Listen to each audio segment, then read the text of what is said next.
Hello, everybody, and welcome to Gamesline's podcast. It's been far too long. We've been trying to set stuff up for a good while. Things just haven't lined up. But finally, something has lined up enough that I'm here. Hello, John is here.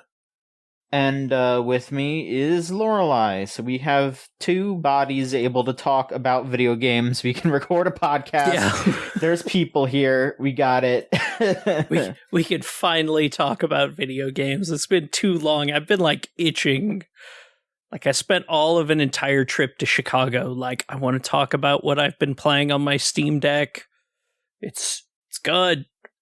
Video games are good. I'm the only one who doesn't have a Steam Deck yet. I feel like I gotta figure that out. I mean, once I get a job, I guess. But yeah, I'd probably eat that shit up. Let's be real.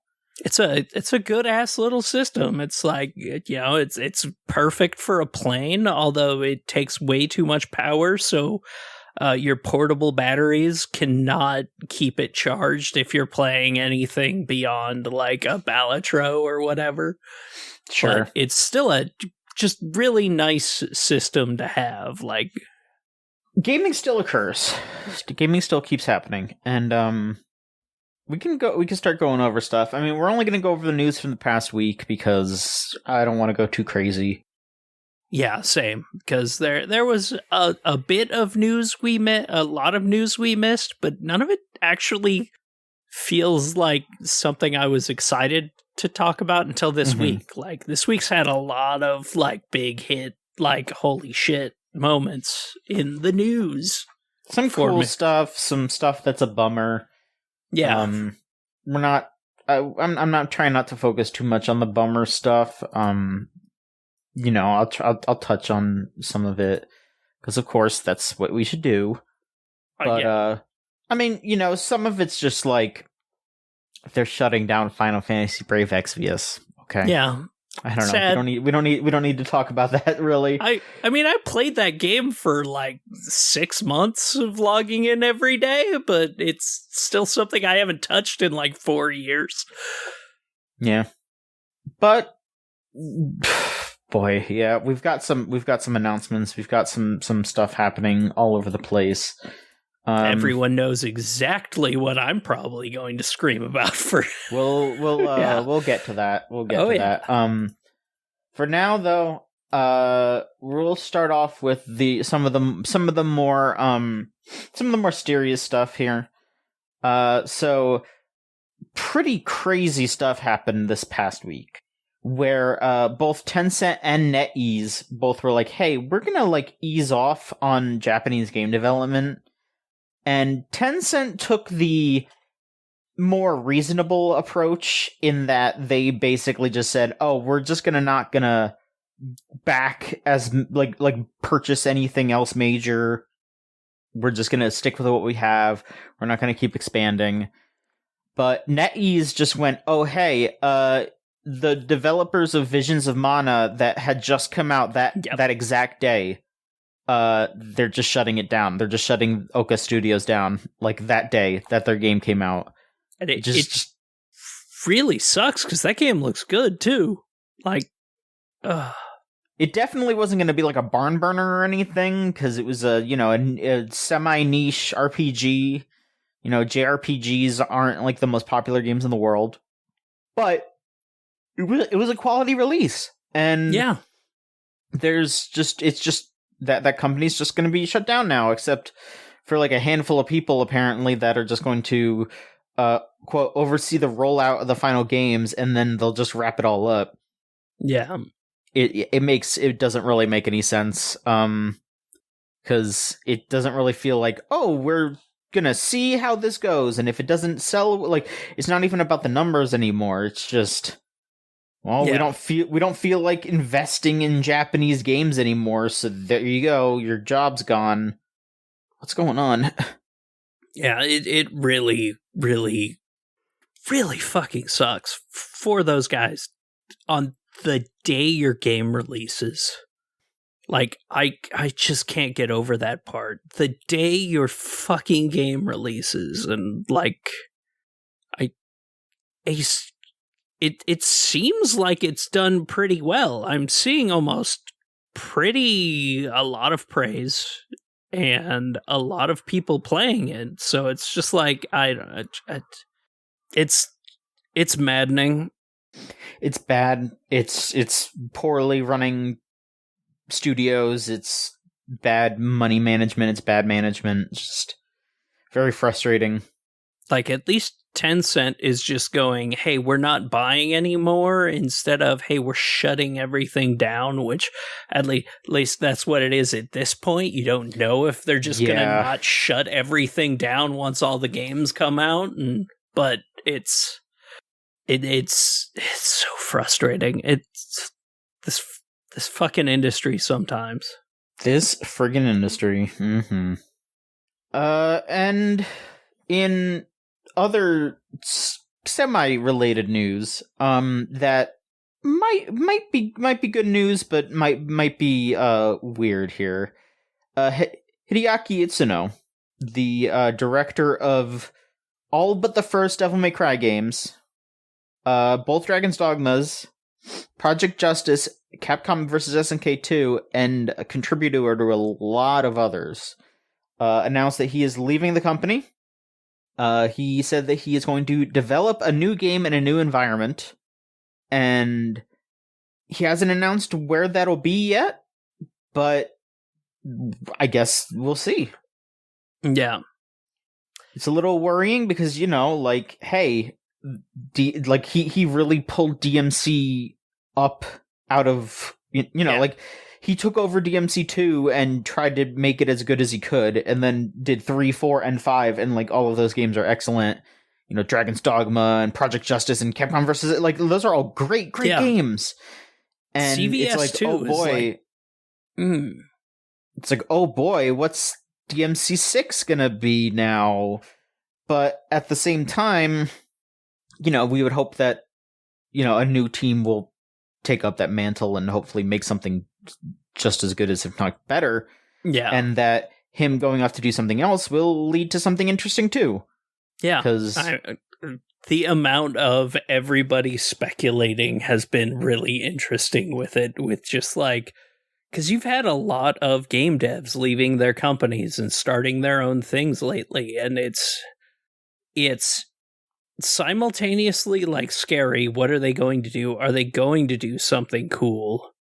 But also like super exciting, because what are they going to do? Are they going to do something super cool? Like there's a lot of it. I think a lot of it started with like Ikumi Nakamura and stuff like that. A lot of Japanese game developers just going, hey, we're going to do our own thing now. And I'm excited to see what comes from this, honestly. Yeah, like, Ikumi Nakamura's got, like, obviously nothing has come out yet, but she's shown things off already, so we have an idea of, like, what she's working on. And, I mean, the easy speculation for Itsuno is that everyone's they're just like, oh, he's just gonna go to hang out with Kamiya and make some other character action game, and it's like, sure, I'd be down, but I don't know. We'll see how it goes. There's just as much a chance that he's just going off to do whatever the hell else. Yep. Join like the Yakuza guy over. Oh wait, no, they're not putting money into anything anymore. Yeah, I mean, his team is under NetEase. We legitimately don't know. Yeah, that's the scary part. Grasshopper is owned by NetEase. That's we'll see. That's where a lot of like the weird speculation in the games industry is going right now. Is so many companies are like now partially owned by like Tencent, NetEase, or a Saudi prince, and it's really weird.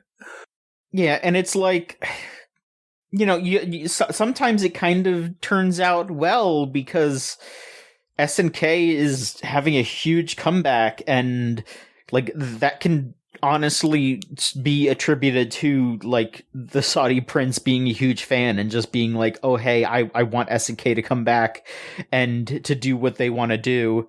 And it's like, you know, how the moral quandaries behind that of like, oh yeah, this guy's done a lot of really awful shit. Yeah.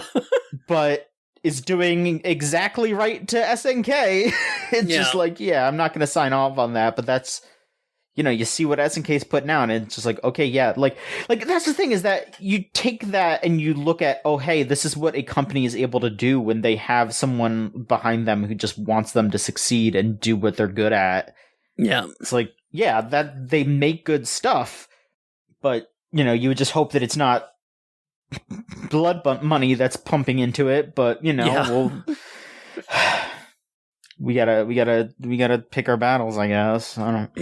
It's the games industry is really fucking weird, man. It's really fucking weird. Like, it really is. Like, every time something like this happens, it is like a case of like how many of those companies that are going to pop up would have been owned by Tencent or NetEase or the Saudi government or just stuff like that, and it's so strange. Yeah. I just hope Itsuno makes a really cool game wherever he's going. Whatever he's doing, I hope it's something he's excited about and isn't some fucking NFT garbage. That would be nice. God, I hope. That would be nice. We keep seeing fucking Kazuma Kaneko pop back up here and there and just being like, oh hey, I'm doing NFTs even more, and it's just like, bro, I preferred when you were frolicking in the flowers and we didn't know if you were alive or not anymore. like it used to be me going, I am so pissed off that Atlas just keeps like trying to erase the entire memory of him, and now I'm like, maybe it was a good thing. It's like, I still love a lot of his designs, and you know, like, I'm not gonna completely shit on the guy, but he needs to stop with this bullshit. And it's one of those things where it's like, I don't know, I can like understand from a certain point that like he probably, like, the reason why he's doing that stuff is because of the like weird relationship that his art has with Atlas, where it's just like, yeah, they're going to continue to use his designs forever, and he doesn't like own them, and he probably wants to be able to say like, yeah, even like, you know, there's this like digital footprint that I own this. But like, also, if you think about it for like 5 minutes, it's like, you don't need no digital footprint. Like, people just know that you're fucking Kazuma Kaneko and that these are your designs, and it's like, just like, relax a little bit.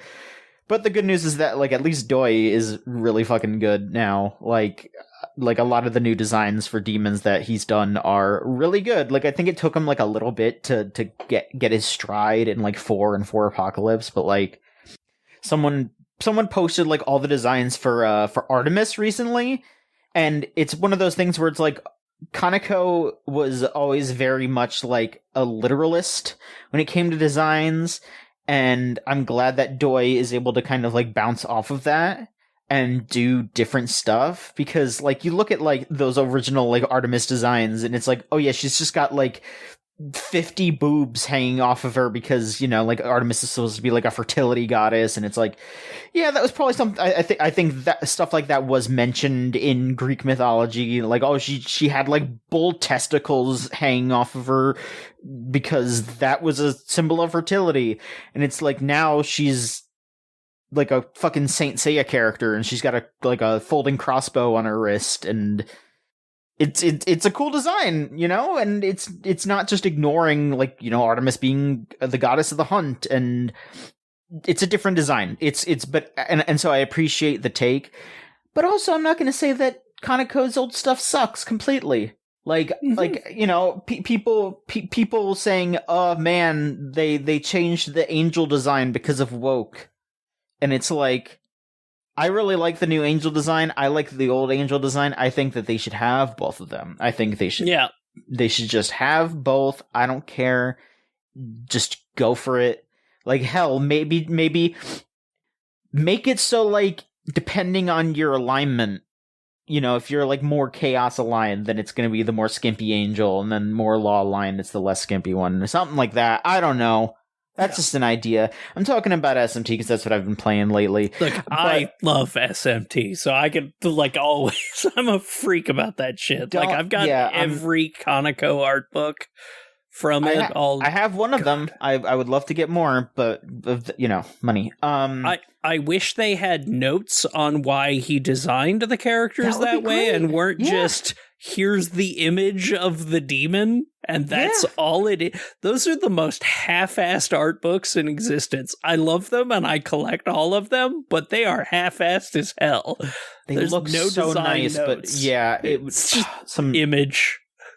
Like, that is why I love having art books, is for the commentary and all that. Like, I have, like, a Spyro art book where they talk about... They go into detail for every... Because it's for the Reignited trilogy. They go into detail for every single new design for all of the dragons for the Spyro 1 remake. Like, they don't have to do that, you know? I mean, a lot of it is pretty simple stuff where it's just like, well, the Artisan homeworld has the word art in it, so we made a lot of the dragons artists, and this type of this dragon's a sculptor, this dragon's a painter, and it's like, I still appreciate it though, because I want to read what they were thinking. I want to see why they decided to do that. Like, I genuinely think, like, my favorite art books that I own are like the Valkyria Chronicles ones, because they are so, like, letting Raita be honest about how pissed off he was with Sega constantly, because they would, like... And this is like a guy who is the horniest artist in existence. That guy draws thin women with big tits and is just like horny as hell. The scariest designs of all time. Honestly, though, the design books for Valkyria Chronicles have a constant commentary about how pissed off he is at Sega, about how they kept making him make characters' breasts larger so they would know that was like a main character. And he was just like, no, this is shit design, but kept having to make, like, one of the main characters of Valkyria Chronicles 2 ended up with, like, the initial designs are, like, really, really good. And then the one that's finalized, he's, like, openly, the art book is just open commentary about how much he hates it because they kept making give her huge tits. It's so funny. Yeah, I think about his designs when he's not drawing just huge shitty honkers are like pretty peak. Like, I feel like fucking shooting Doji in FGO. Like, that's just a great design. Like, and not even just from like a horny aspect. Like I think about just seeing her in like a fucking like a t-shirt and shorts in like some Command essences, and it's like, that's hilarious because she's just like this weird little Oni woman who goes around and is just hanging out and harassing her girlfriend and getting pissed off at Raiko and all that. It's just so much shit going on. Anyway, but yeah, I hope Itsuno is doing something cool in the future. That is what I hope. Yes. And I would be remiss from mentioning this. One of the co-creators of Wizardry, Andrew Greenberg, passed away this past week. Wizardry pretty much invented the RPG formula for video games. Like, even JRPGs, you know, like you think about how Dragon Quest works, that was directly inspired by Wizardry. Like, Megami Tensei is Wizardry. So those games are the reason why we're able to play RPGs today. So yeah, absolutely rest in peace to someone who, you know, was foundational in games. Yeah. And actually, there is one news story that I do want to talk about that we didn't have on our list that just I just kind of remembered it, but hey, did you know that Marvel Snap doesn't actually pay anything to Marvel artists when they use Marvel art? Unless it's something commissioned only for the game? I mean, that's a bummer, but I also am not surprised. Yeah, It's just kind of fucked up. I've been watching friends of mine start talking about that regularly over the last week because somebody, finally, Jen Bartel opened up about that, and then the floodgates opened with all the other artists who are not seeing a penny from card skins that are going up and probably making the company millions of dollars. Yeah. It's just really fucking frustrating. Like they deserve a cut. I love comics. That's where I came from. That was my industry for a long time, and they mistreat people horribly, and it sucks. So those are the sort of more serious stories, I guess. Do you want to hit what we've been playing, or should we just keep going on with the news? How are you feeling? I think. I think we can keep going with the news for a bit. All right. Like, I think there's a decent amount. Sure. Okay, here. I'll hit the smaller stuff first. Yeah. We'll talk about the big one later, I think. Would be good. So, this wasn't even announced, because we're going to talk about the partner and indie direct later.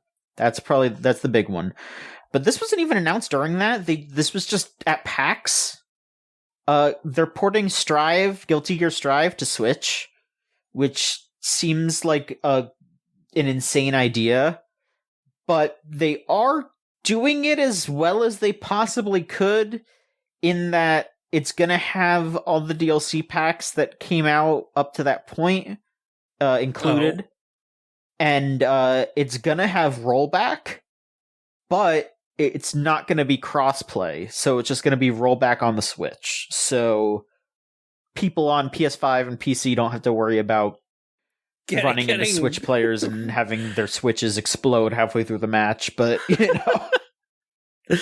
Oh, that is the wild thing, seeing some of the things that are starting to come out on Switch and going, yeah, I don't know how that's going to work. And this is definitely one of those. It's probably like the PC version at very minimum settings.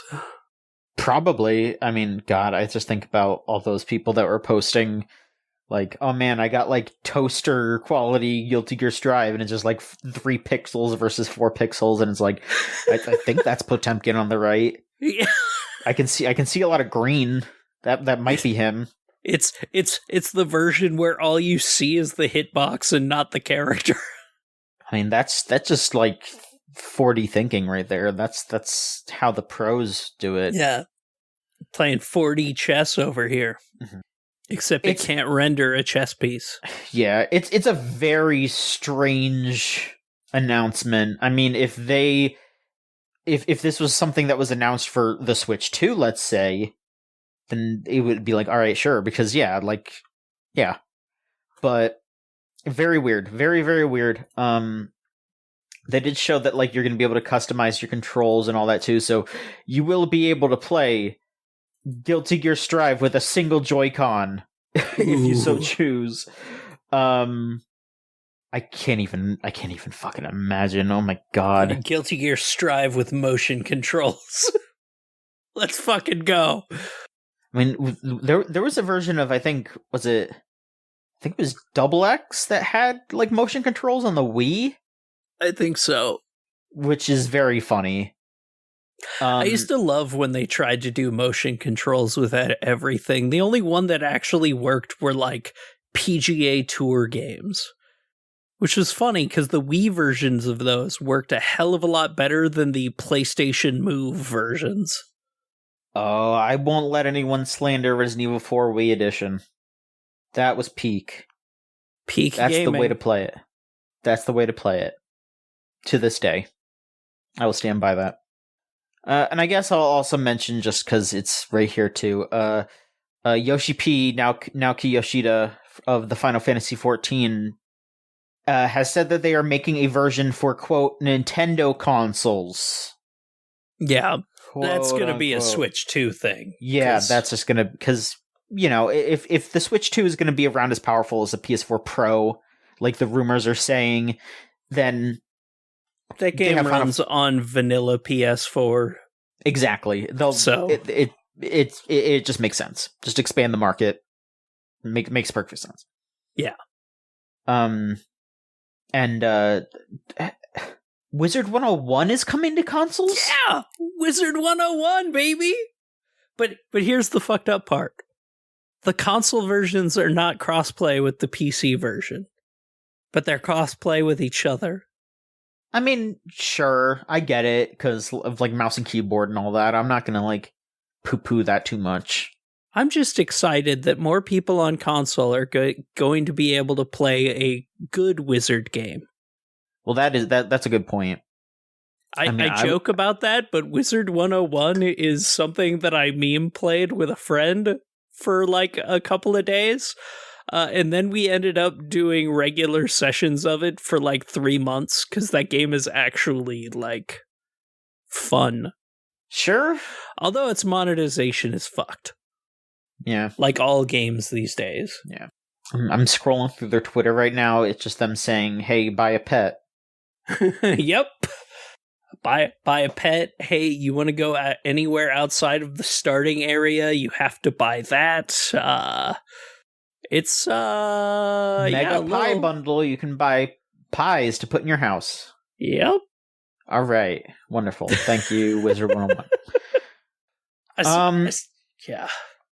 And in news that shakes me to my core, in news that like physically upset me, like I woke up and it was the first thing that I saw and it ruined my day. Argonaut Games has returned. And instead of saying, oh, let's make something new, let's not dwell on the past, they instead decided, oh, we're going to remaster a game that does not deserve it.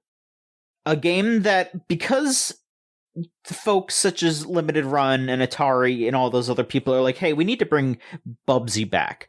We need to bring Gex back, which is foolish and frustrating. We don't need those things to return. Argonaut agreed with them and said, hey, we're going to bring Croc back. And they're doing a remaster of Croc Legend of the Gobos. And I have seen nothing but positivity for this. And I just keep thinking, you people need to go back and play that game again. Croc Legend of the Gobos is doo-doo from a butt. It's so bad. I played that shit when I was a kid.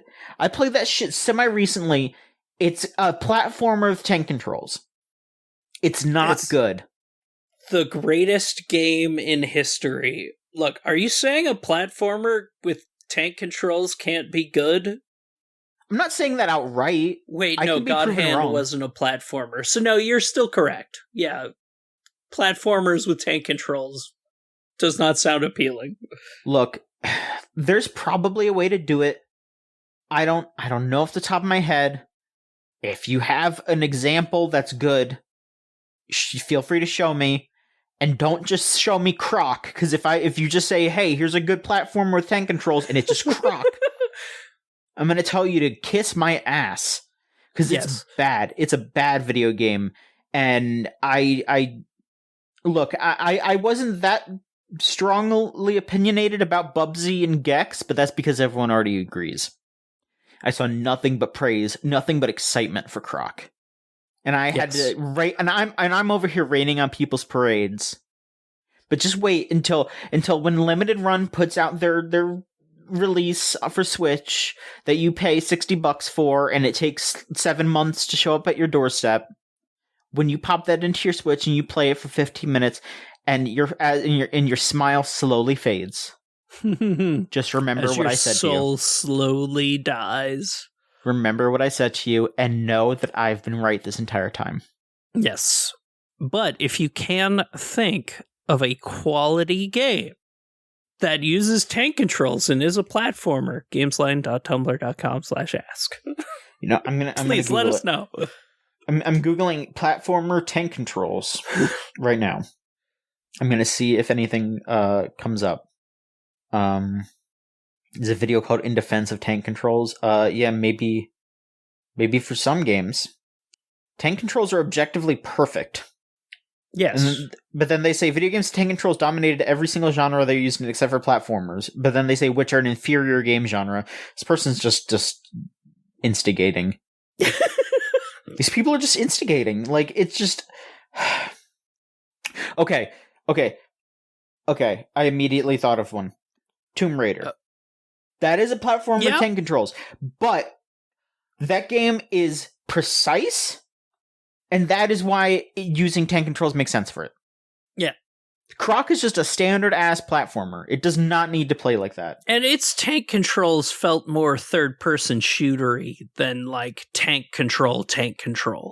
Yeah. It felt more controllable than a Resident Evil. And again, Resident Evil, it was good in there because it's about, your placement in the world. You're moving back and forth and trying to aim to fight the enemies and all that. I'm just shaking my head here.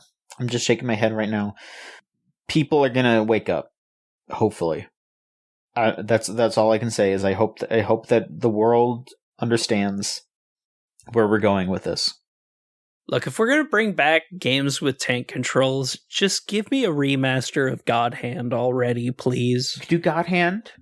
I mean, they keep doing remasters of Tomb Raider. They're doing Fear Effect. I still can't fucking believe that Fear Effect is, like, kind of actually did come back with this fucking sequel. Like, what? I mean, I don't know if we're actually gonna... I don't know enough about Fear Effect. I feel like... Or a trilogial? I thought it was 2. I think there's 2. No, they made Fear Effect Sedna, like, a year ago through Kickstarter. Great. Okay. Well, what I'm just saying is, like, I don't know if that returning is going to be a wake-up call or not to people, because I think I've been seeing some folks being like, yeah, actually, Fear Effect does not hold up. No, it does not. So... I mean, to be fair, it was never good, but... I mean, look, I will always go to bat for game preservation. I think that games need to stay in circulation, but... I don't know. Maybe there needs to be revivals of these things so people can remember why they were gone in the first place. Because nostalgia is a hell of a drug. But when they re-release Banjo-Kazooie, it's like, oh yeah, no, these games are still good. Okay. When they re-release Croc, it's like, all right, never mind. I've had enough of this small green bastard who just keeps making stupid ass noises.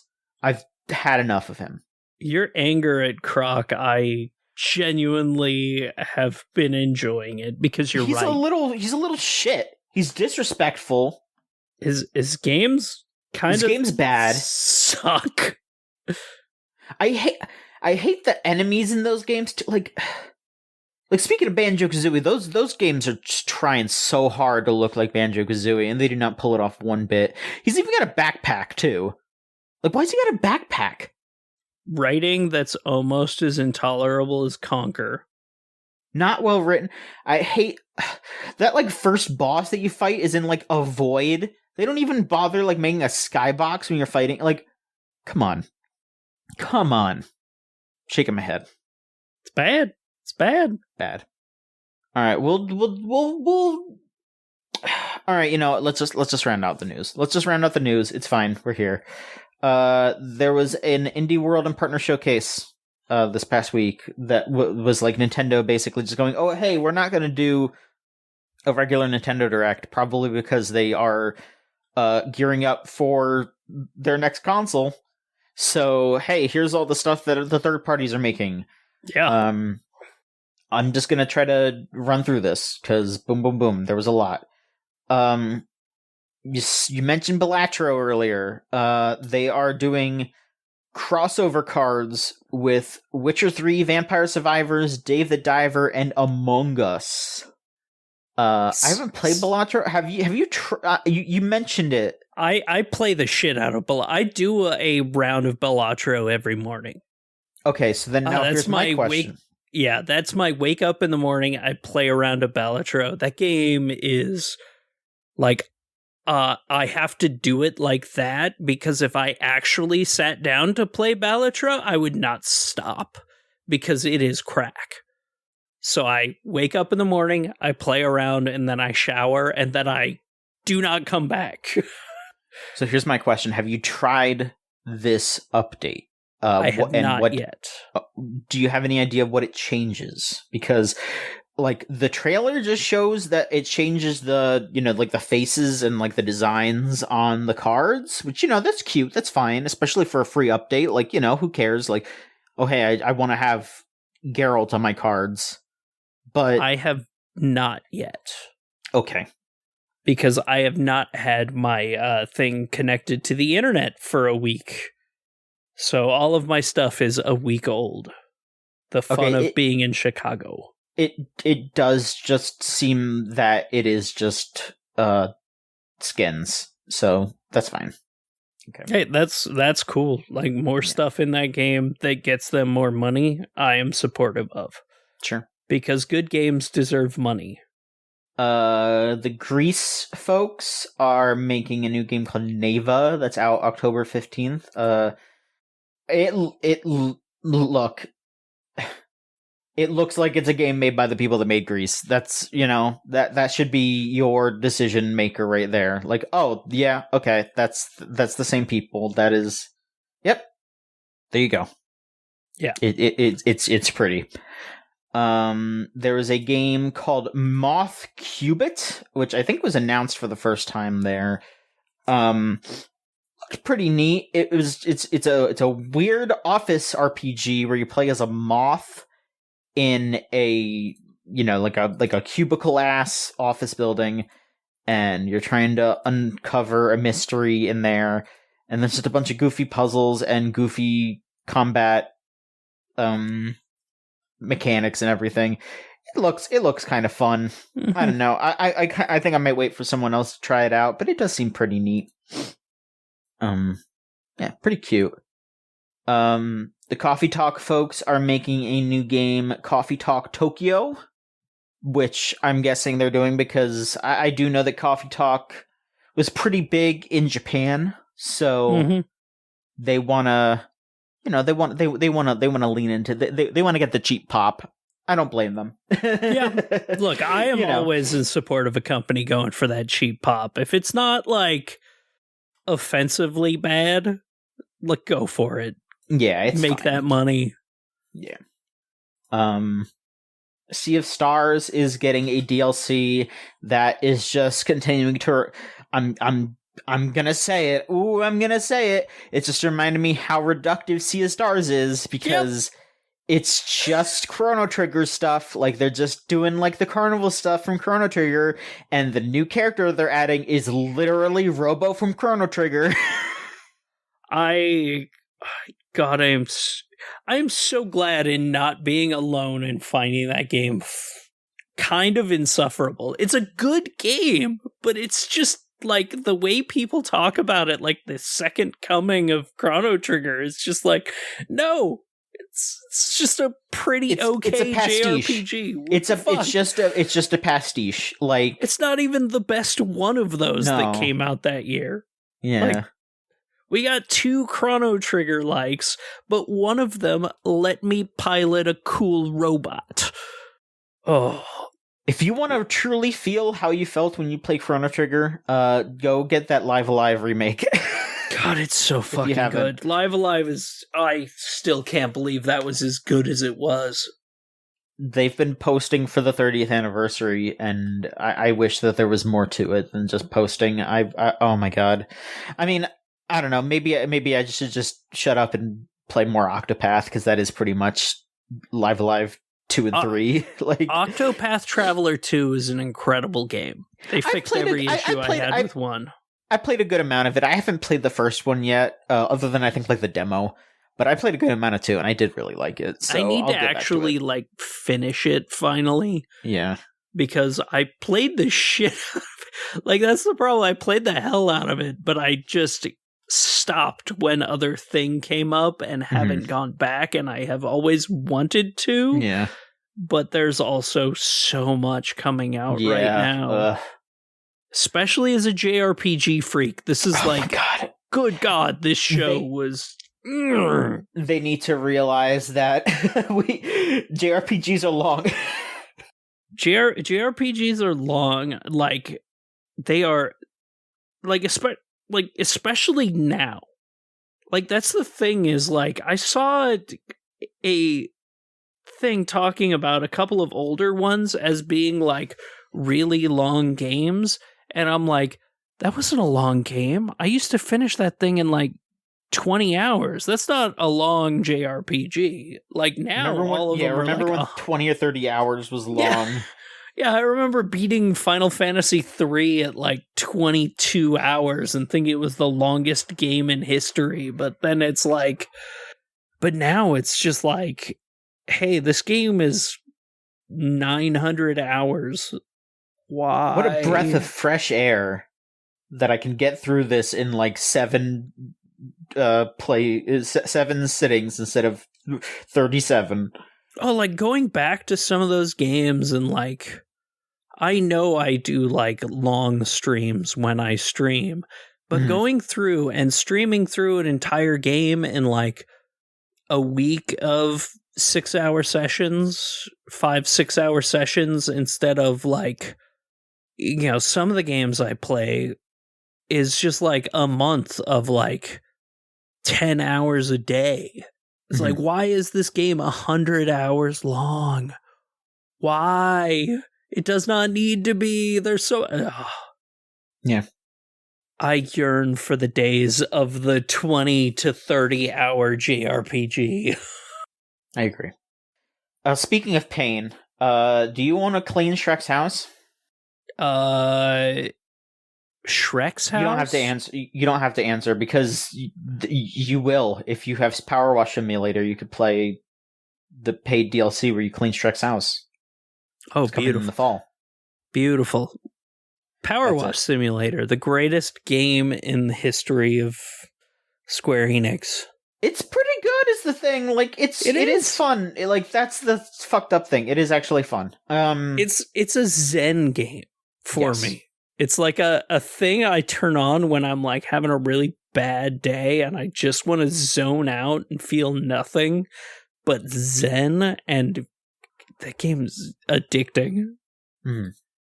They also showed a game called Morsels, which is like a top-down action game where you're playing as a bunch of weird critters. Really nice looking pixel art. February 2025 is when they said that. God, I don't want to dwell on this one for too long. I'm pinching the bridge of my nose especially because everyone's already talked about this enough. But yeah, there's that fucking date everything dating sim that, oh my god, it just gives me a headache looking at it. Yeah, like that art style that. Like I'm so sick and tired of that shit. I'm sorry. I think my problem with it isn't like the haha, it's a meme. Like there are way too many people get mad about haha, it's a, you know, there are too many meme games like this. My issue isn't with that. It's that all of the meme visual novel things that people are putting out, they all look the fucking same. They look exactly the same. That's the problem. They're written exactly the same. It's the exact same game over and over and over. And this is just like the zenith of it, where it's just like, oh, you want to date all kinds of... Here you go. You can date your lamp. You can date the text box. And it's like, you know what I would actually like is to interact with good characters and read a nice story. And, you know, like I don't know. I don't really... There could be a good little fun story there, but it's so... It's going to be drowned out. It's going to be drowned out in, oh, well, yeah, I'm your comforter, and I can comfort you in bed. Ha ha ha ha. And that's going to be his character, or their character. I don't know. I shouldn't gender things. Yeah, it's really strange because those have been good. Sometimes the joke lands. But I mean, I'm sorry, I've played 20 of these fucking things and they're all the same. Can we like, the thing is like, I'm not even like super into the concept of playing any dating sim. Like, even like when people are like, oh my god, Tokimeki Memorial or whatever, like Love Plus and all that. I get it, but it's also just I like Like, I would at least like it if people could separate these games from visual novels, because it's just like the average person is gonna collate them because it is mostly reading. And it's just like, I just think about the great characters from like Witch and the Holy Night, or there's so many Nasu games that are coming out over here, like all at once. We just had Tsukihime and Fate Stay Night like back to back, and it's like you read those things, and like those games have like a stigma, which is a little understandable because they have those like hentai scene backstories, but like people just need to move on from that and understand, oh hey, these are really good stories, and constantly being lumped in with date everything is not helping it, because people are just like, oh, well, yeah, this is just a game where you date a bunch of high school girls. And it's like, no, it's not.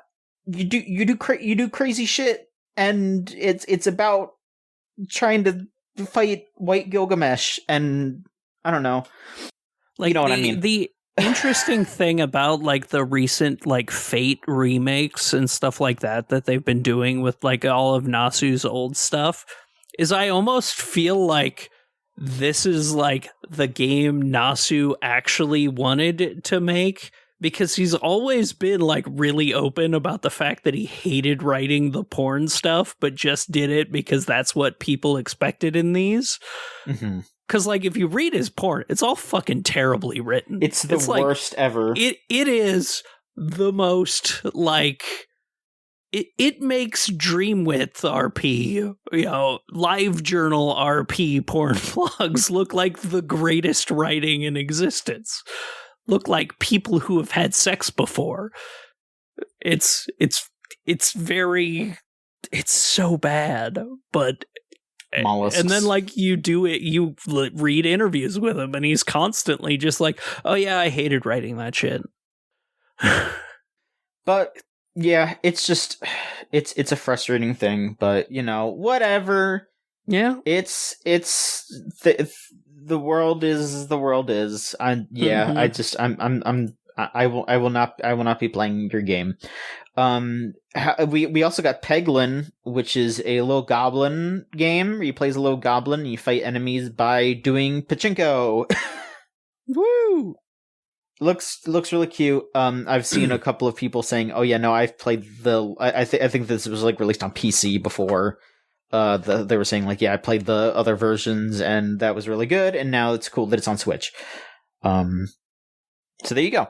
There was also Wobbly Life, which just seems like one of those games where you're just, like a physics goof around game. One of those, like your goat simulators and all that shit. A good goof 'em up. Yeah, which I think did also get like a remaster. The first one, yeah, whatever. Pico Park 2. I like the idea for this one. Like, it reminded me a little bit of like Snipper Clips, where it's just like, oh hey, you got to solve puzzles based on like how many characters you have, and like like, oh hey, we need to get 2 of them onto this platform, so you can stack it up so that way you're jumping up onto here. And the puzzles apparently change based on how many people are playing too. So even if it's just like you and one other person, you can add someone and it'd be like, oh, we need 2 on this weight press thing instead of just 1 and all that. Like that's neat. That's a really neat way to handle it. I'm down for more physicsy, like co-op puzzle stuff like that. They had a little sizzle reel where they were like, oh hey, that Shovel Knight remaster's coming out still. Europa is out on October 11th. Cuisinier, January 28th. On Your Tail, November 21st. Metal Slug Tactics is coming out in the fall.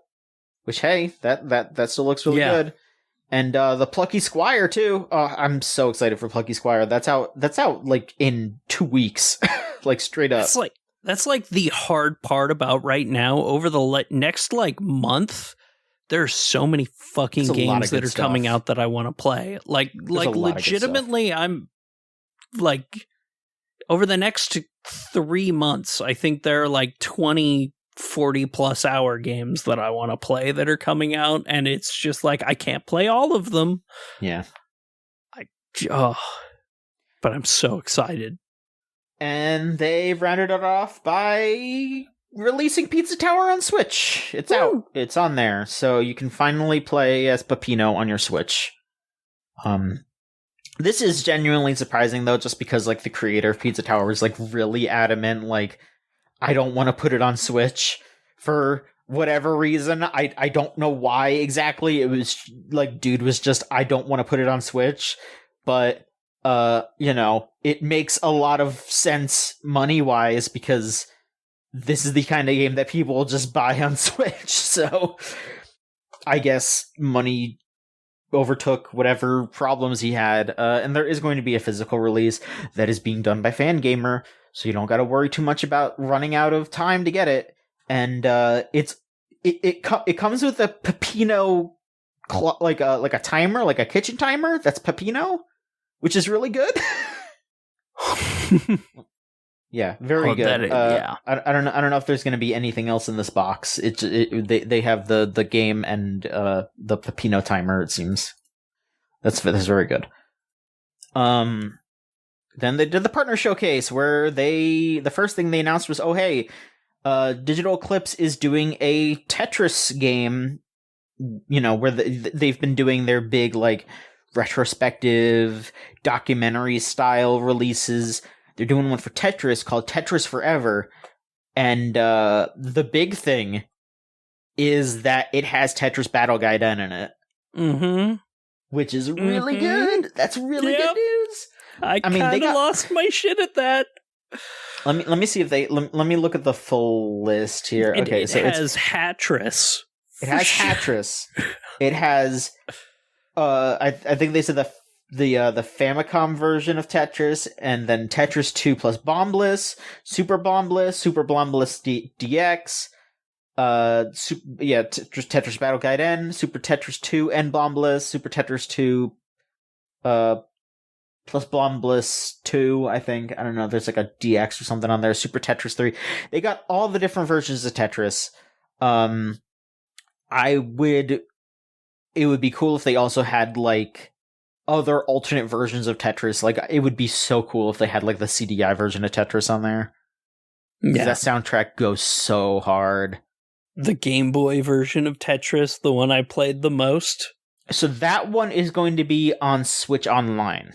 Yeah. So it doesn't seem like it's going to be in this compilation, but it will be on Switch. So if you have any tier of Switch Online, it'll be available because original Game Boy is just on the standard tier. So yeah, that's not that big of an issue, I would say. God, yeah, they got. Oh, I think this is the Genesis version too on here. Let me see. I'm not sure. I mean, yeah, they're just gonna have a shit ton of different versions. It looks cool. That's neat. They're gonna have like documentary footage and all that stuff. So hey, and a new game called Tetris Time Warp. I didn't even see this one.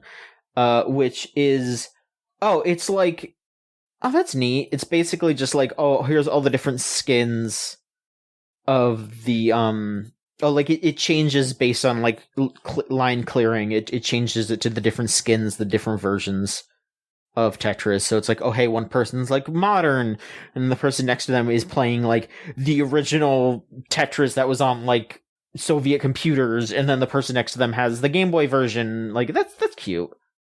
They have Star Overdrive, which that looked kind of neat. I don't know. I need some more info about it, but it's just like, you're just a dude going around in a big planet, surfing on a cool surfboard, and you have your like, I think he's got like a keytar. I think he's got a keytar. I gotta scooch up a little. No, I think he's just got a regular ass guitar. But yeah, you're just doing combat and going around on this planet on your hoverboard, doing tricks. That's pretty neat. Doing cool stuff. Yeah. Goat Simulator 3 is on Switch if you're inclined. Let's go. Let's go to God. Yeah. I am still baffled that the next thing on there that just like it was like a 5-second clip trip of showing what is the most talked about announcement from the show, probably. Which I do now in hindsight, I do understand why it was like that, which we'll talk about. So okay, they had a quick sizzle reel, and most of it was stuff that had been announced previously. It was like, oh, there's going to be an update to Disney Dreamlight Valley, whatever. They're putting out some compilation of some Stalker games. There's going to be another season of that Star Wars Hunters game that I guess people are playing. I don't know. They're doing an anniversary like re-release of Worms Armageddon, which that's cool. People love Worms.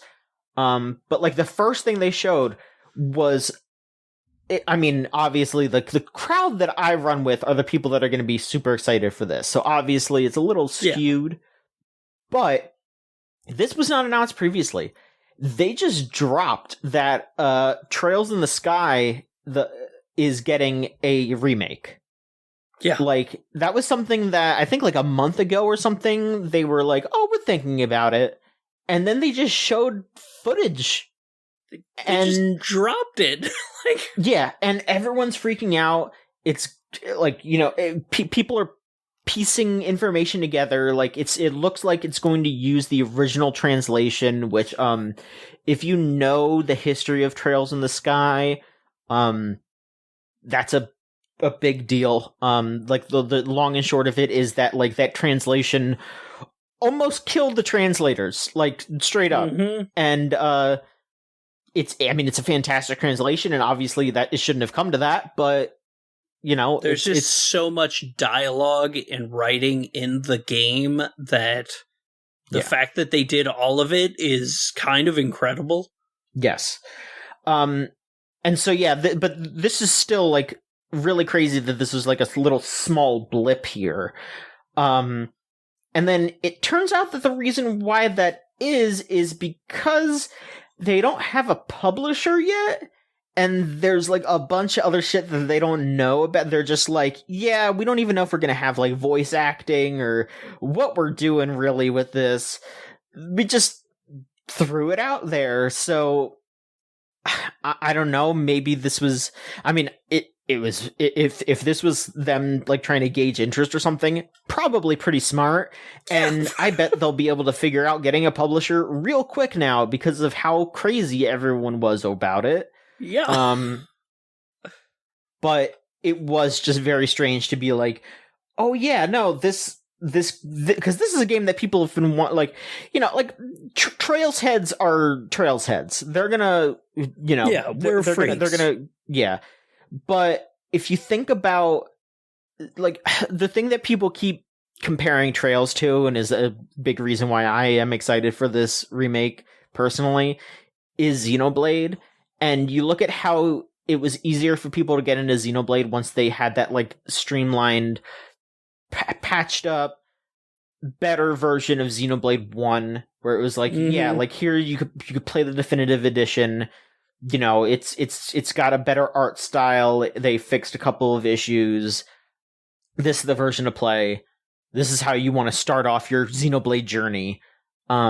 This is pretty much going to be that for Trails, because like this is the first game in the series, or chronologically at least. I don't fully know how all that works. It uses their new style instead of the old 2D. Well, not even 2D, but the old, old classic JRPG pixel art looking. Even though I think it was 3D, I'm literally.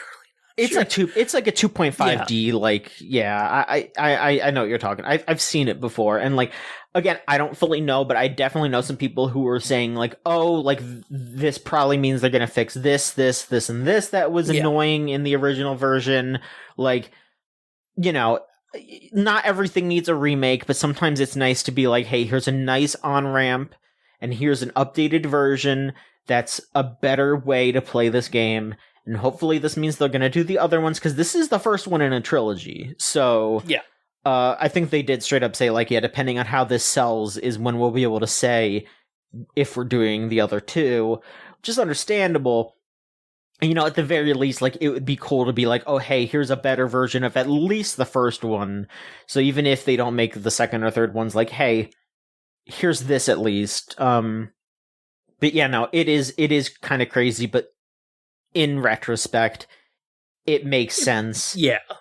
It's a niche JRPG that they're not even sure if it's... I mean, it's coming out over here, apparently, if they announced it, but I guess they don't have a publisher yet, so who fucking knows? It's a very weird announcement, but people are hyped for it, so that's fine. I mean, I am, I was freaking out about this. Like, I immediately at this point was just like, oh my god, even though it's a little clip reel thing, this is the best fucking one of these in a while. Yeah. But then we got back to other stuff. Hey, they're making a Patrick Star game, because they had the Patrick Star show, which is crazy, because I definitely remember people being pissed off about that show, and then I guess it turned out to be pretty good, so nobody's really pissed off about it anymore. I don't know. I don't keep up with SpongeBob controversies these days. You aren't a sponge head, a sponger? No.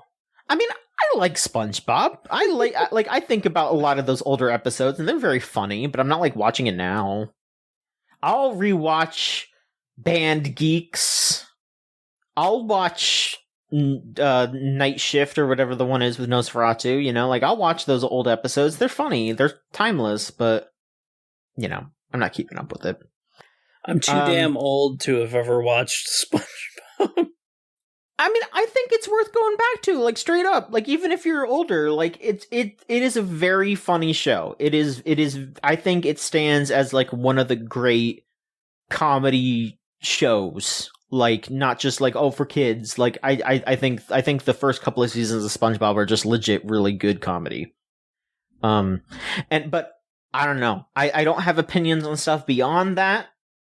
Maybe there is stuff after the first couple of seasons that's good. I'm not opposed to checking it out, but I'm not actively looking for it. You know? I'm just chilling. Anyway, Patrick Star game. You play as Patrick. And it's like it looks like it's going to be one of those physics things. You're just flopping around, interacting with stuff as Patrick. People love flopping. I mean, it makes sense. Like, this is the character that you would do that kind of thing with. You know, like he's the dumb starfish who. So, you know, it makes sense that he's just kind of flopping around because he's starfish. You know, he'd be sticking to stuff. So sure. That's out October 4th. I think that leaked previously too, but now we know it's real. They got Fitness Boxing 3, your personal trainer, not mine, your personal trainer. We can dress up our personal trainers now. You can. I don't know if that was a thing in the past. I've never seen those, but I'm guessing not. That seems to be the big thing with this. Like, that's it. It's just unlock outfits. Fuck yeah. I love unlocking it's just outfits. You can have outfits for your personal trainer when you play. That is the big update for this one. Which, sure. I'm not gonna... I think there's also gonna be a bunch of music in this one, too. I don't know if that was in the other ones. Which, sure, but, like... They put out the Miku one, and they put out the Fist of the North Star ones, and I feel like, I mean, I don't know. I mean, I'm a weeb, so maybe I shouldn't say anything. They need something for your mom to play instead. Like, like your parents come in and see you doing fucking, doing World is Mine exercises, and then you're like, okay, mom, now you can customize your hunky personal trainer and do boxing exercises to, like, I don't know. This probably came out a little too late for Charlie XCX, but. I don't know, I guess Katy Perry or something. Yeah. This was crazy. Yeah. Fucking. Hey, so yeah, I mean, we did get the update of when the Marvel vs. Capcom collection's coming out. September 12th digitally, physically November 22nd. Hell yeah. However, they also hit us with a little, oh hey, we're doing another Capcom fighting collection. I lost my shit at this one. Both Capcom versus SNK games. Project Justice, Capcom Fighting Evolution, Street Fighter Alpha 3 Upper, both both Power Stones, and Plasma Sword 1. God damn. I'm gonna get to play CVS 2 on a fucking modern console, finally. And they also said that it's going to have both versions of CVS 1 and CVS 2. So if you want to play with or without roll canceling, you can. Crazy. It's amazing what they're doing. And yeah, like, you know what? Capcom Fighting Evolution, that game sucks ass. I'm glad they're putting it in here. We need that stuff. We need to have the bad games too. I mean, we're getting the what's it called? CVS, the really, really, really shitty one as its own standalone SNK thing. versus Capcom. Yeah, I mean that should have just been in this collection. Let's be honest. But I'm sure there's SVC Chaos. Yeah, SVC Chaos is doo doo from a butt. But it's so fucking bad. I love it. I don't know. I mean, people are buying it. So I mean, the thing is though is. It feels like the sky's the limit now. Right now, it feels like we are probably going to get another Marvel vs. Capcom, and we are probably going to get another CVS. Like it looks more likely than ever, and that is very exciting. I feel like CVS is going to be more likely and the first, because we're already kind of getting that in Street Fighter VI with Terry just launched, and I'm probably going to mess with him later tonight. Oh, I don't think he's out yet. I think he's out in a week. Yeah, and then you have, are they going to add a Street Fighter character to the new Garo? I was expecting them to I remember when they were like, oh, we have an announcement for Evo. I was expecting them to be like, oh, they're putting like Ryu and Chun-Li in the new KOF, but then they were just like, we're just throwing Vice and Mature in. These are probably the last characters. See ya. And I was like, okay, so yes, we're just gonna see for Garo now. But yeah, I wouldn't be surprised if I don't know if it's gonna be like Ryu or I could see Luke. If they want to push Luke more, they should probably put him in Garo. Yeah, Luke would actually probably fit better. Yeah, he would fit really well. Yeah, in there. Yeah. There's there's a history thing. There's a there's a desire to be Ryu in an SNK game, so I can finally have Ryu and Ryo fight. You can do that in SVC Chaos, but you don't want to do that. Exactly. Yeah, exactly. But at the same time, Luke design wise and personality wise fits so much better. But we'll see. We don't know. What we do know is, that Capcom Fighting Collection is coming out next year. So we'll see. I'm so excited to fuck around with Power Stone 1 and 2 again. Yeah. Crazy. Fucking crazy. Yeah, absolutely fucking nuts. Plasma Sword. Project Justice. Street Fighter Alpha 3 Upper? What the fuck is Street Fighter Alpha 3 Upper? I'm not even 100% sure. I don't know that much about it. Oh, it's the fucking GBA version of Alpha 3. Oh my god. Yeah. Oh. This just made me happy. I was literally sitting in my friend's basement in Chicago watching this and just like, oh my god, I am filled with joy right now. I do think that it should have been the PSP version of Alpha 3, because that one has a couple of characters that aren't in Upper. I think Ingrid is only in the PSP version. She's in Fighting Evolution. I know that there's still something special about, hey, we're remastering the Game Boy Advance version of this fighting game. Yeah. Who knows? Maybe that'll be in Capcom Fighting Collection 3, because, there's... I hope they keep making these. I hope they keep releasing all of their old, weird, esoteric Street Fighter Kids. There's gotta be at least one more, because they gotta do the other rival schools. There's another Plasma Sword. They gotta do, they gotta figure something out with Aurika and do Street Fighter EX. I would scream. We need that. Oh my god. That is what I'm thinking of, Street Fighter. Yeah. Yeah. Street Fighter EX and EX2 with Scoliosis and plus Alpha. God. Those are great games. Yeah. We need at least one more. They put Cyberbots in the first one, I think, right? I'm not sure. I'm gonna Google it right now. I'm pretty sure they did. Let's see. Game lineup. Yes, they did. Okay. It was Darkstalkers, Night Warriors, Vampire Savior, Vampire Hunter 2, Vampire Savior 2, Red Earth, Cyberbots, Puzzle Fighter 2, Hyper Street Fighter 2, and Gem Fighter. God. Because they also had all those Street Fighter collection already. Which, now that I think about it here, also, they need to re-release Ultra, the Switch exclusive one that has Evil Ryu and Violent Ken on it. That's still really funny. Excuse me. Yeah. They announced a new Atelier game. Yeah.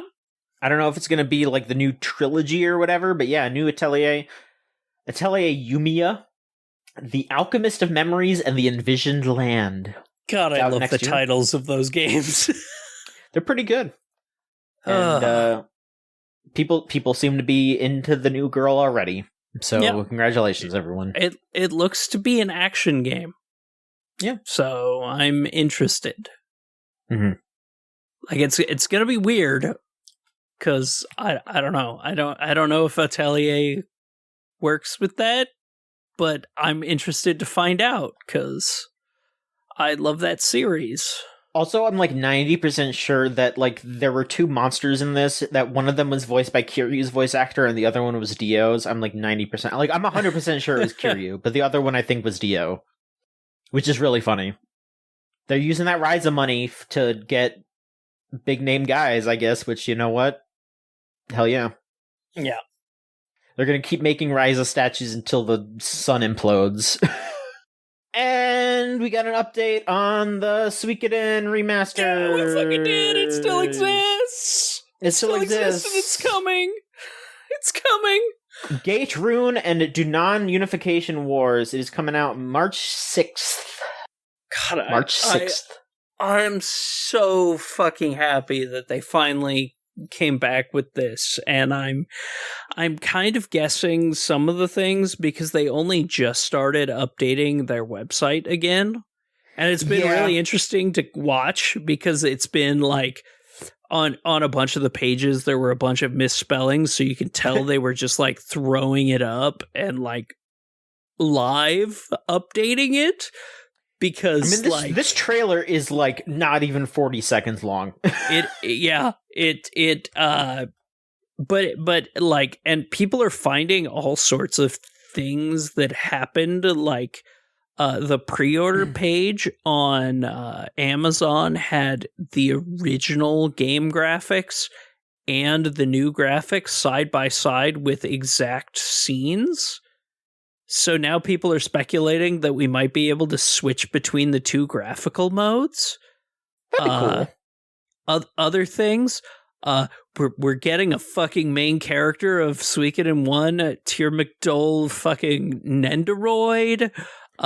They're releasing... I may have spent $200 the other day pre-ordering both soundtracks and a live orchestra concert DVD. They're fucking going in. We can skip to the next thing just because, it's all old stuff, but Konami is putting effort into their old stuff. they did another Castlevania collection. Yeah. And I did mess with this morning. Hey, those games still fucking rule. Yeah, it's the DS ones. It's Dawn of Sorrow, Portrait of Ruin, and Order of Ecclesia. But then they also put the Haunted Castle arcade game in there. And there's a new game in here because they did a remake of Haunted Castle. Like, you know, those like Rebirth or whatever, those like remakes that they used to do on the Wii. They did one of those for Haunted Castle, and it's good. Yeah. They took an absolute dog shit game and made it, hey, this is good now. Like just like what they did with Castlevania the Adventure back in the day. Like, yeah. I am genuinely hoping they keep this up and get to like some of the mediocre 3D games and just, hey, maybe that's where Itsuno's going.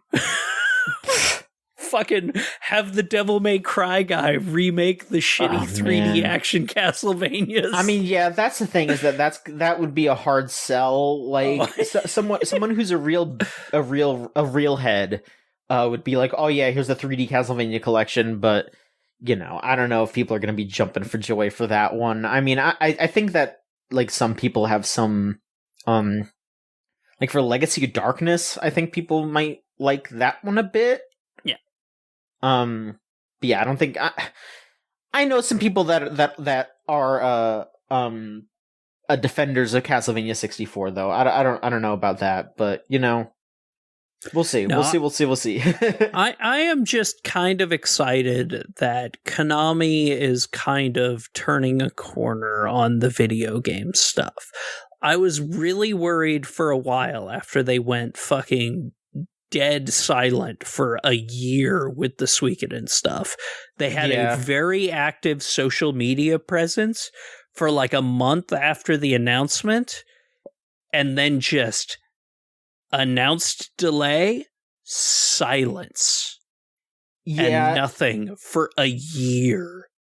I mean, it really seems like they're trying to pick up with stuff too, because this isn't like a major thing, but they did just make a new Twitter account that's at Yu-Gi-Oh! Retro Games. That's because they're doing a collection for old Yu-Gi-Oh! Games, which they haven't given too many details about.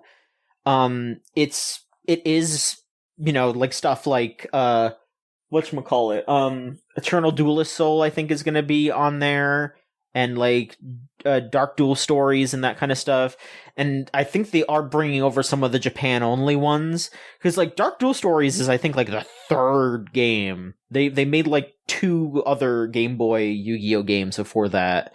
And so I think they did say that one of those is going to be on there, which I hope they translate it.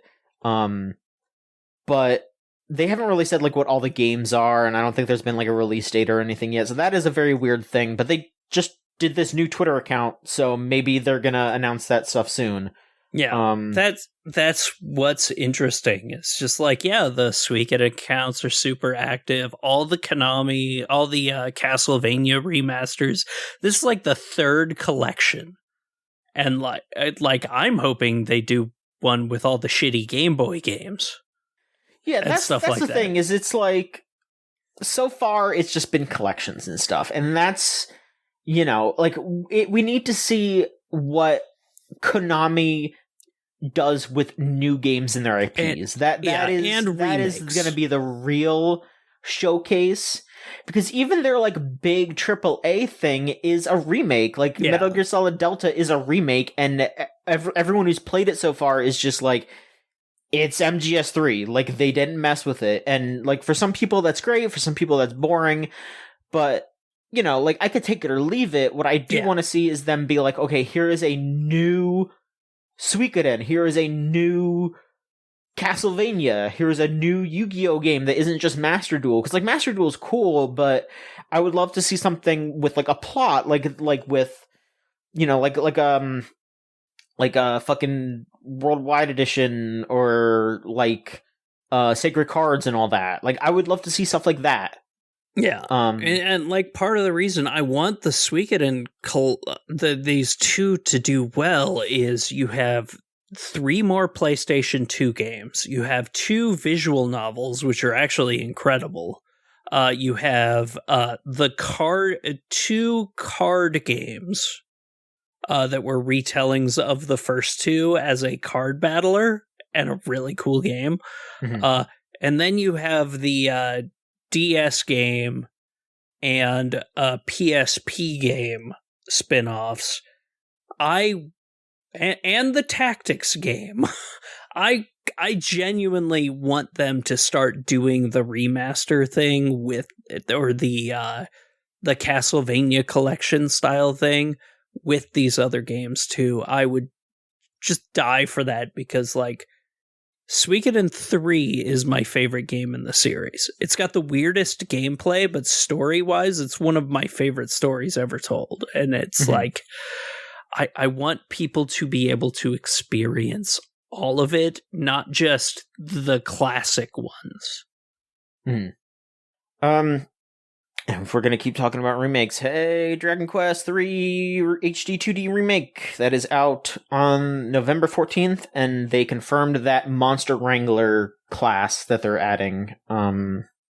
So, hey, it's not just a straight remake. They are adding new stuff to it. Very nice. Yeah. Civ 7 is going to be on Switch, February 11th. There's going to be a remaster of Tales of Grace's F. This was so weird to me. Which, like, I've seen a lot of people are, like, disappointed about this because I don't think this one's very popular. I'm not. Tales of Grace's is a really weird conundrum. It is, the thing about Tales games is they usually either have really good gameplay or really good story, and it's usually not the both combined.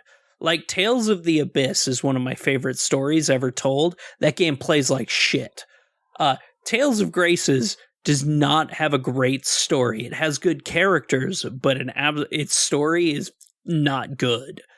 But its battle system is the best in the series. Like, if you like the Tales combat system, Grace's is the best of it. So I'm fine with it being remade, because I will probably replay it again, because it's fun as hell. Well, the good news is, first off, this remake is coming out, remaster, is January 17th. And they also, I'm not 100% sure exactly how much they confirmed, but they pretty much said, like, yeah, it's the 30th anniversary, so we're going to be doing more remasters. It's not just this. Yeah. So, they literally announced the remaster project, or whatever they called it. And it was like, oh, and they showed every single game in the series on their little board. So I was like, oh, there's some of I Need an Abyss remaster. They got that 3DS version. It's good. It's good. Well, let's just, let's see what happens. Let's see what happens. My Sims is also back. Oh, let's fucking go. I don't know what that is. The first 2 games, the original My Sims and My Sims Kingdom, are going to be on the Switch November 19th, which I don't have any opinions on that. I wasn't a 13-year-old girl when those games came out, but most of the people that I saw that seemed pretty stoked about this. So there you go. I'm not saying this to be derogatory. I'm just saying that was the market. That's the people. Those are the folks that were nostalgic for it. Have at it. No hate. Here you go. Cozy bundle for you. There's some more fucking Five Nights at Freddy's shit. I did not know that they just made a game that was just, you're running the Freddy pizza. Yeah, I guess. I mean, that honestly seemed a little more interesting than regular ass Five Nights at Freddy's, but I don't truly care. It's just like, oh sure. There was another sizzle reel, and like all of it was bad. Like, oh yeah, Funko Fusion. Okay. Woo! I love me some Funko Pop. Yeah. Oh, fuck. There's a new Epic Rune Factory. Mickey. Epic Mickey.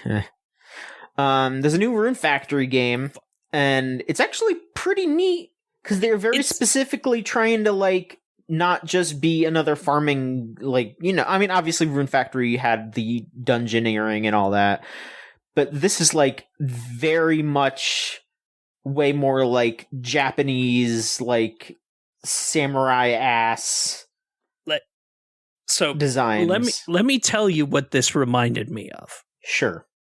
And I replied to one of the PR people, and they just winked back. Uh-huh. I said, like, everyone else was like, oh, this is giving me vibes of other stuff.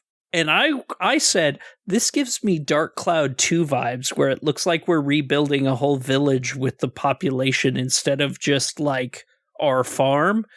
And I got a wink back. Sure. Like that's what, like, that is where the part of the trailer where it got my attention wasn't like them doing the farming stuff, which it did look like the farming was more like Harvestello, where you have one tool that does everything with magic, so you probably don't have to refill your magic water wand with every 2 seconds.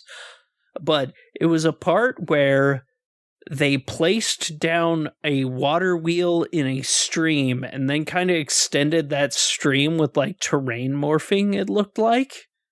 And I was just like, oh my god, this gives me Dark Cloud vibes, and Dark Cloud 2 is maybe my favorite game of all time, so it took me from, I don't know what I think of this game, to, oh my god, I need this now. Sure. Yeah, it's called Guardians of Azuma, and it's out next spring. And the last thing they showed is that they are porting Yakuza Kiwami to Switch, which that seems kind of crazy. That also kind of seems like maybe it'll blow up your Switch, but I don't know.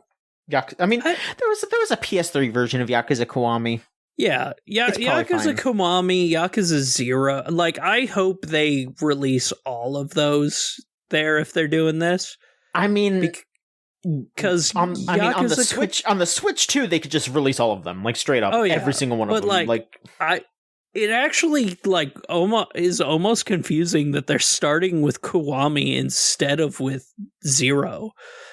Because they all run at the same engine. So the reason why is because it's coming out October 24th, and that is, like, the same time that the Amazon show is coming out. And the Amazon show is going to have, like, Nishiki in it. Yeah. So, yeah. That is why. But, yeah, I mean, you know, Kiwami's a great game. I don't know how it'll run on Switch, but it's probably going to be there if you want to play it. Like, I mean, if you can get Witcher to run on Switch pretty well. Like, that's true. As long as your developers are smart, like, yeah, I'm kind of excited. Mm-hmm. All right. Well, there you go. That was the news. Fuck. That was the news. That was a lot of news. Yeah, a good amount of bad stuff, good amount of good stuff, but that's the games industry. You get excited for stuff, and then you get mad. Woohoo. Lorelai, do you want to talk about what you've been playing? Yeah. So I'll keep a couple of these quick. I finished everything Dawntrail has to offer. It's fantastic. It's a really good expansion. I still love it. But let's talk about the more serious stuff. Coral Island released its really big update that finally made it feel like a complete game. I think I talked about it in my Game of the Year, where I was like, Coral Island is a fantastic farming simulator, but its 1.0 version does not feel like a 1.0 version. It feels like there's half the game is missing. Well, now we have underwater housing, mermaid. You can go down to the Mermaid Kingdom and you can marry mermaids now. You can have a house and a farm down there as well. They added a just metric boatload more stuff to the point where now it's a complete game. Now I can give it my 100% recommendation of, hey, if you like farm sims, you should buy this. It's a phenomenally wonderful game. It is the same game. It just now has all of its content, and good God, it's good content. And it makes me happy that it's finally fucking finished. It's finally actually 1.1 should have been what they released as 1.0. They should have just waited and kept it in early access for another 6 months. But now that it's done, 100% gets my recommendation. And also in the farming sim vein, I played a bunch of the new early access one, Fields of Mystria, which you can tell is early access. There isn't a ton of content there. There are only like 2 seasonal, at least there were only like 2 seasonal events when I started playing it. I played it for a good week. When it came out, I played a bunch of it in Chicago and on the flight home. And the content that is there is so good. It is perfect, like 80s, 70s anime, the farming sim. And it is one of those games. It's, hey, you can go into the dungeon and fight monsters and do your mining. You can, meet the town folk. You do all that. It is a Stardew Valley. Art is absolutely adorable, 2D, So it is another one of those. But the style of it being the 70s and 80s anime, straight up like one of the people you can date who runs the bath just looks like a Sailor Moon villain, right down to the point of doing the laughing against the back of her hand, evil laugh that Sailor Moon villains do. It's super charming, and everything that is there, as I said, it's early access still, is really, really, really good.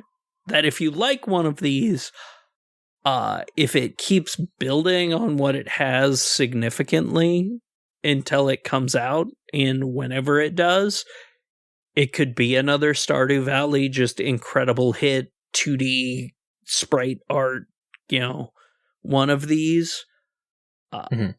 And I hope it does. But yeah, it's another one of those. I love the farm sim thing. It's like my relaxation thing. Sure. But it's also has its problem of, like, this was another one where it was like, hey, I intended to play for like maybe an hour one day, and I ended up playing for 13. Because it's just like, okay, just one more day. I'm starting to see more stuff. Just one more day. I want to see more stuff. One more day. Yeah, it just keeps happening. And it's fucking good. And like, if you are a person who can do these things early access, it's good. It's worth what I spent so far. And then I've been playing Earth Defense Force 6. It's Earth Defense Force. I don't know if you can actually say anything more than that, because it's Earth Defense Force that runs slightly better, but still is just the same janky ass bullshit that I fucking love. I love killing bugs. I love flying around in my jetpack. Earth Defense Force rules. If you like Earth Defense Force, you'll like it. Well, there you go. But yeah, what have you been playing, John? Well, I tried to stop myself from doing it. I tried to start playing Breath of Fire Dragon Quarter, and then I'll be honest, I kind of got a little sick of it. I bounced off of it. I'll try it again. I love that game, but it sucks. Yeah. And then the siren called, and I turned my ship, and I drove straight into that rock, and I started playing another SMT game. Oh no! I got Vengeance for my birthday, so I'm playing Vengeance. I love it so much. I can't wait to actually start fucking with it. It's really good. They fixed, like, everything. I mean, other than it being open world, which I know a lot of people have problems with, I'm not like a super big fan of it. I'm not gonna lie, but everything else though, feels good. It feels so good. I'm just upgrading stuff constantly. I'm fusing. I'm out there fight. The combat's so good. I love it. I love it. Love it. Love it. It's super fun. It's super good.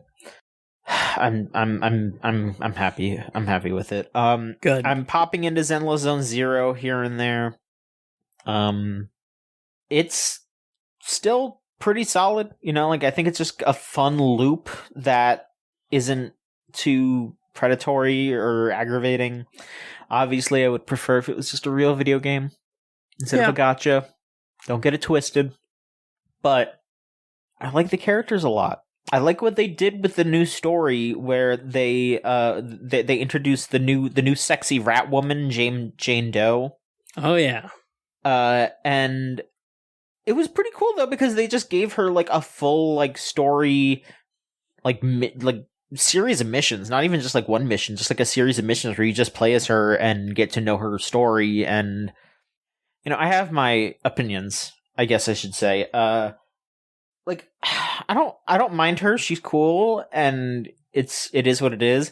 But I try not to be one of those people who freak out about cops in media, which like I understand why, but I just personally think it's a little too much when you gotta be like, well, ACAB also includes Columbo, because it's just like, it's a fictional thing. Like, we can cross that bridge when we come to it. Actual police brutality and issues with policing, I would rather have, complaints about that before I worry about any fictional police. I mean, there's propaganda. Look, there's layers. There's layers to it. I'm not going to get fully into it, but I will say it's a little weird that the last 4 new characters have all been cops. Mm-hmm. Like, all 4 of them. Like, because Ellen wasn't. And I mean, I don't even know if that technically counts as like a new character, because, it's a fucking, included in the base game, basically. But the last 3 new banners was the lady cop with the fat ass. There was the lady cop that's the small girl, but she's actually old for some reason, and she's constantly talking about how everyone else is a whippersnapper. And I actually use her a lot because she's electric, and I have a lot of electric characters. And now Jane Doe, and then they're also adding the cat boy who is horny for her. They reveal that she's an undercover cop. They're all like, the last 4 characters are all cops. Like, relax a little bit, please. I'm trying not to be one of those people, and I can't help it, because it's just too much. It's too much. It seems like the cop game.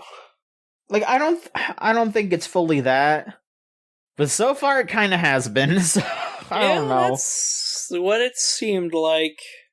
I don't know. I still like it, and I'm gonna see where it goes after this section. Because if it keeps going, I might be done. Because like I said, I'm trying not to be too overly scrutinizing of it, because I think that is just a way to kind of ruin fun for a lot of stuff. Yeah. But there comes a point where it's like, okay, actually, no, this is kind of just doing it. Okay. Okay. It's a game I still plan to fuck with. It's, God, I am so glad I'm pretty much done with Dawntrail, outside of, like, when I want to hang out with friends, because now I can actually play tons of other games, and I am so excited to actually dig into that and other games. Yeah.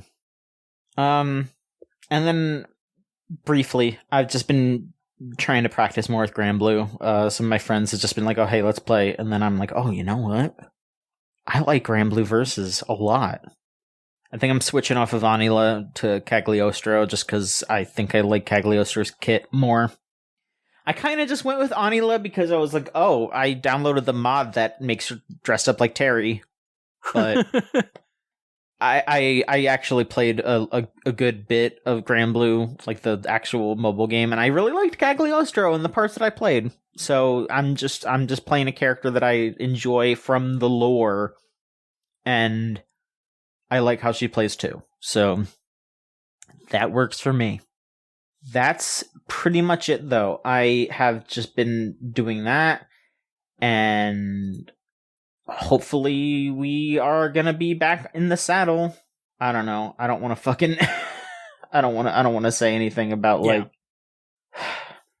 I hope. I want to be able to talk about the Animal Crossing experience at the aquarium. What? The aquarium?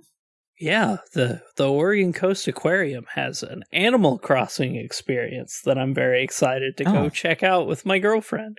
Oh, okay. Yeah. Sure. Let us know. All right, well, we're going to wrap this up with questions. Let me make sure that there weren't any more. No, we just have the one. Okay, if you want to send in a question, go to gamesline.tumblr.com/ask, and you'll sound like this.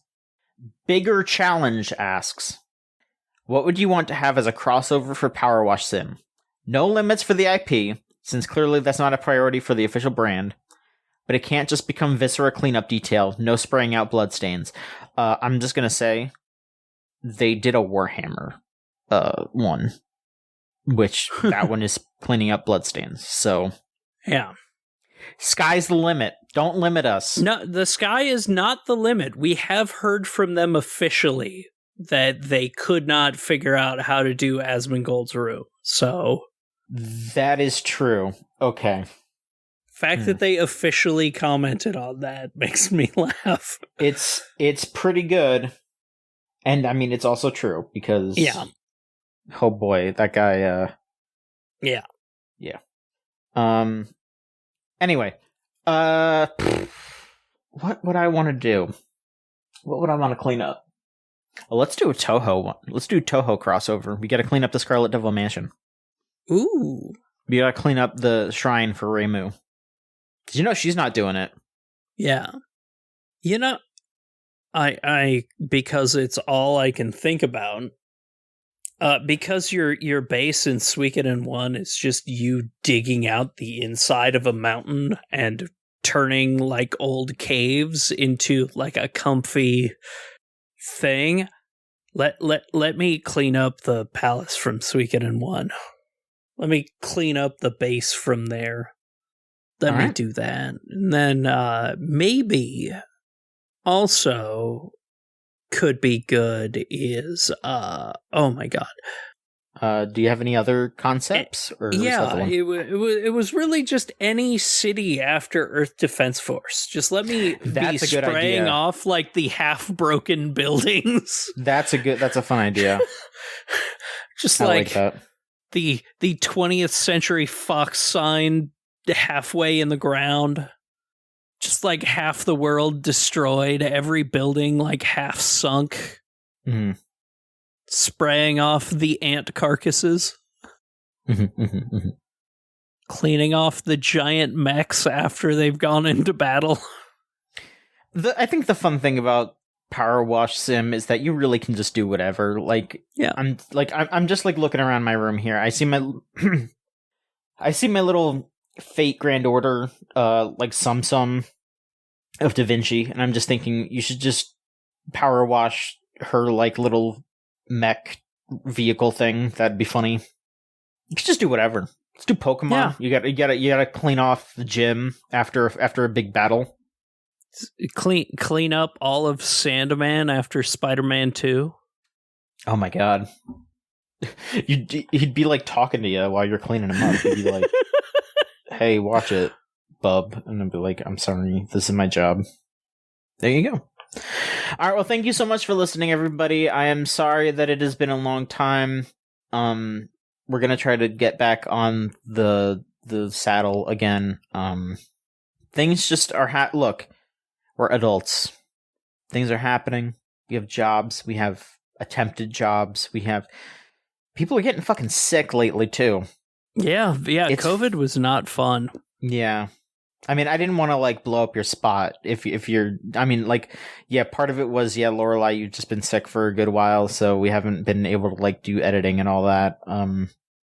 But I'm not going to make any promises, but let's hope that we're back at it. I would love to keep talking about games.